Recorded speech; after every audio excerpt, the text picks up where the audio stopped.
show where air takes the floor.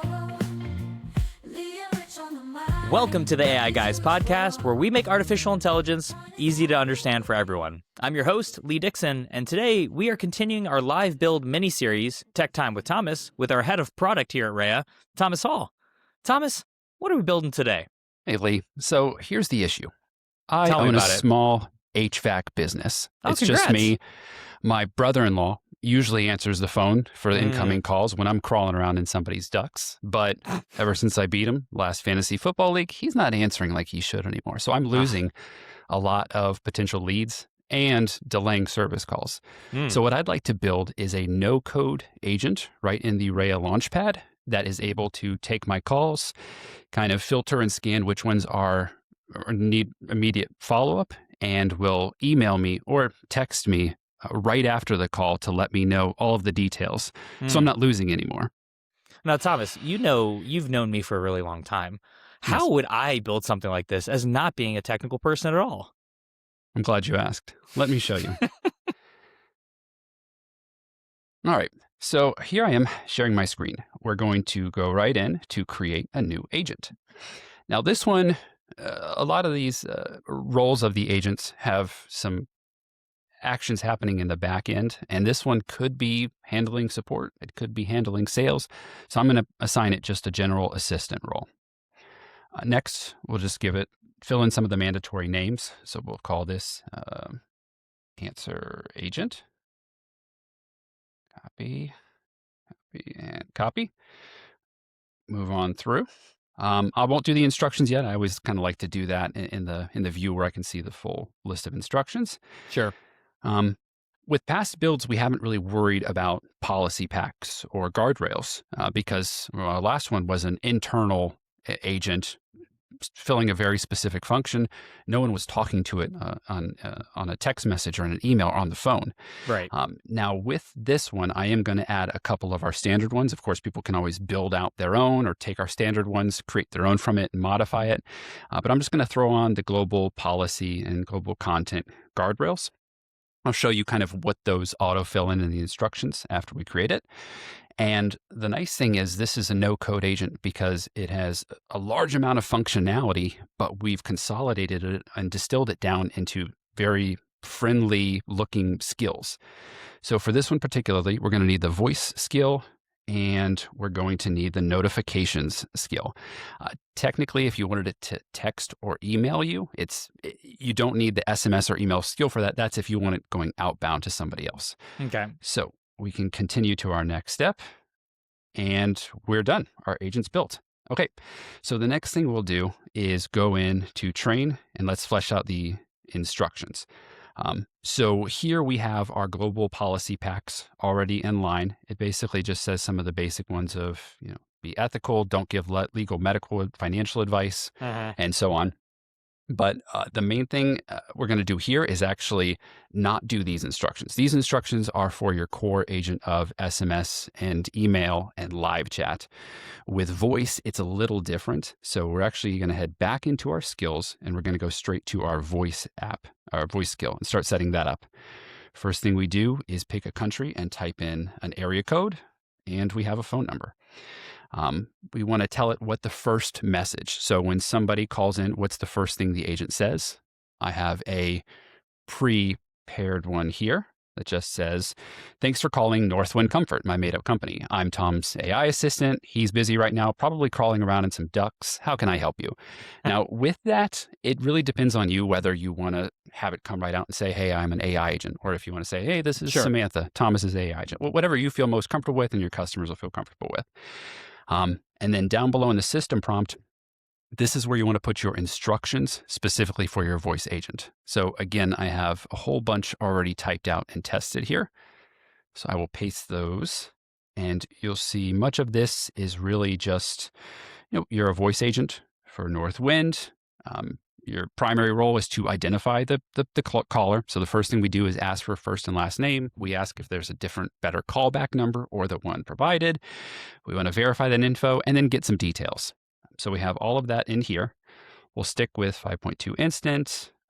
The voice, I like specifically Susanna or Savannah. She's a little sassier, which makes me think more realistic. Mm. And then we're going to create.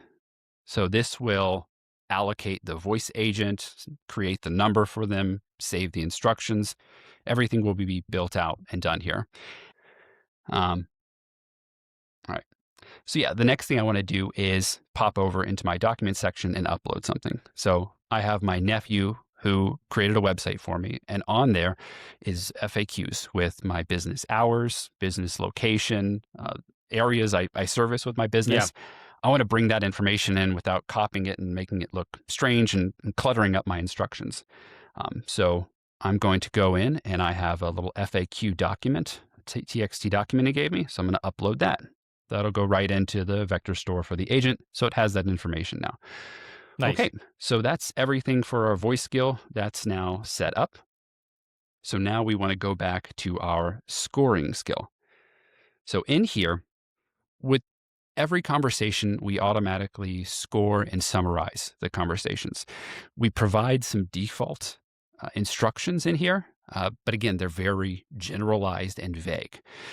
With this use case, I want to set up so that I'm specifically notified when somebody needs a callback because they want to be a new customer or there's a repair that needs to be done.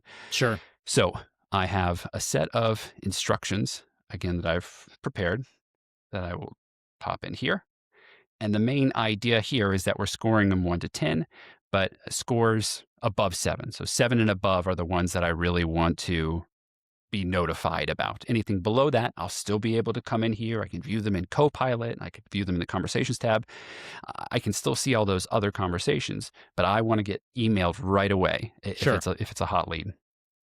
And then down below for the summary, since I'm asking for some specific information, not just the purpose of the call, but maybe indicate the urgency level or what type of HVAC system they have, the callback number, all that sort of stuff. And I don't want any of those important values to be missed. I also have customized summary instructions telling them Perfect. exactly the fields I want to make sure we get each time. Right? So we can save all of that. And then the very last thing we need to do is our notification skill. So here's where I can say, I want to get my notification at the end of a conversation. And just for those people scored 7 and above. And I want it to email my email address. Again, you can also set up an SMS and you can have a couple of these going out. So if you have 2 or 3, or I have one of my other guys with me that day, I can make sure both of us get it. And then the first person who reaches out can follow up with the lead. Yeah. Okay. So we have that now. And let's check it out. So we built our agent.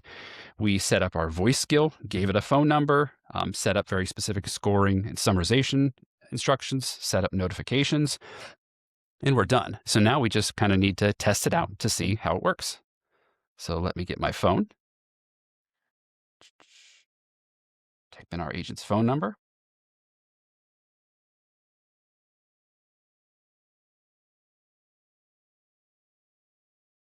And let's give Savannah a call. Thanks for calling Northwind Comfort. I'm Tom's AI assistant. He's busy right now, probably crawling around in some ducks. How can I help you? Hey, yeah, I'm calling. I was thinking about setting up like a regular maintenance. I just moved into this house. Absolutely, we can help with that. First, may I get your first and last name? Yeah, first name is Thomas, last name is Hall, Hall. Thanks, Thomas Hall. Is the best callback number the same as the one you're calling from? If not, what's the best number to reach you? No, this is the best one. Perfect. I'll use this number for you.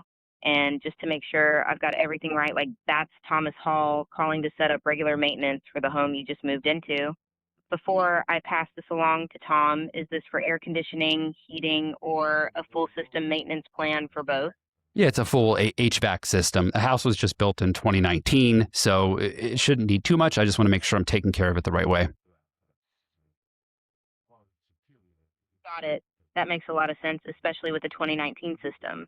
Preventative maintenance is the best way to keep it running efficiently here in Phoenix. I have this as Thomas Hall using the same callback number, looking to set up full HVAC maintenance for a 2019 home system. Thanks for calling, and I'll pass this directly on to Tom. Thanks. All right. Nice. So that's our call. Now, let me check my Congrats on the house in email. Phoenix, by the way, Tom. Thank you. Thank you. Yeah, that's a big move.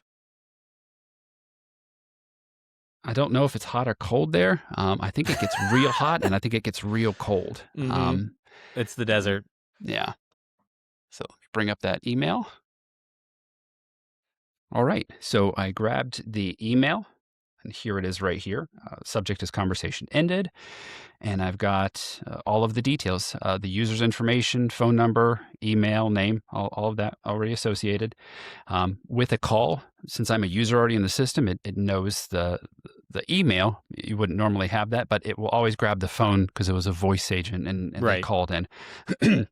It's going to give you a title that it generated, tell you which agent, and then more importantly, the score and the summary. So again, I asked it to give me the caller's name, the purpose of the call, the urgency level, and it does a really great job here. You can see it's routine low urgency. They want to, scheduling requested, no issues reported. It gives me all of that information right to my phone within seconds after the call. So yeah, this is like a really nice, powerful build when you don't have a development team. Again, maybe it's you and a very small team in some sort of a business where you don't have a lot of CRM or managing different applications to manage your leads. But at the same time, you're getting phone calls and you don't want to lose those people. Absolutely. And what's interesting about this, I know, as far as some of the pre-work that was done, right, to just copy and paste so we didn't have to show people typing out long-winded system prompts. I mean, even those by themselves don't necessarily take a long time to build out like a standard framework and structure, and then there might be an adjustment or two. But for a small business or even someone that's looking for like after-hours answering services versus like during the day, like a build like this might take 30 minutes, an hour with full prompting and instruction, like testing back and forth. But to your point is what we just showed, this is something that could, in theory, be spun up within 10 to 15 minutes and be ready for game time, which is pretty cool. Yeah.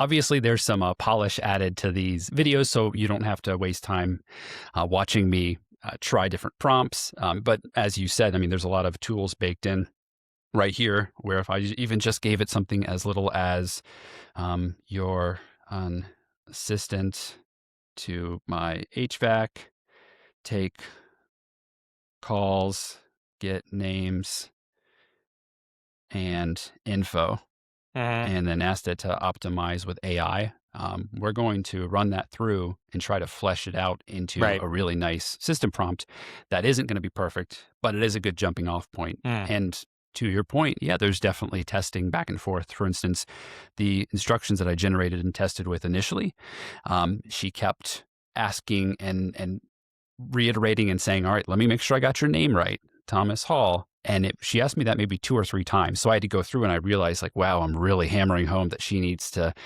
double check the name. I probably don't need to do that much because it's doing a great job catching it. So there is some of that back and forth, but again, it's all done right here in the UI. And there's nothing needed but this and your phone. You're not spinning up phone numbers. You're not having to even jump to another screen to generate these prompts. Everything's done right here. Yeah. This is fantastic, and thanks for that, Thomas. This is a great use case and build, especially for teams that need to have more of a lightweight deployment without needing a ton of tech background, or even for companies that maybe are a little more tech literate but looking for quick solutions that can be like an after hours. Yeah, absolutely. Great. Well, for everyone that's listening and watching, thanks again for joining us on this episode. If you haven't already, hit the subscribe button to stay in touch. And also check out our Substack for more content, which will be linked to this episode to continue this discussion. Until next time, stay curious, stay informed, and we'll see you on the next episode. Take care, everyone.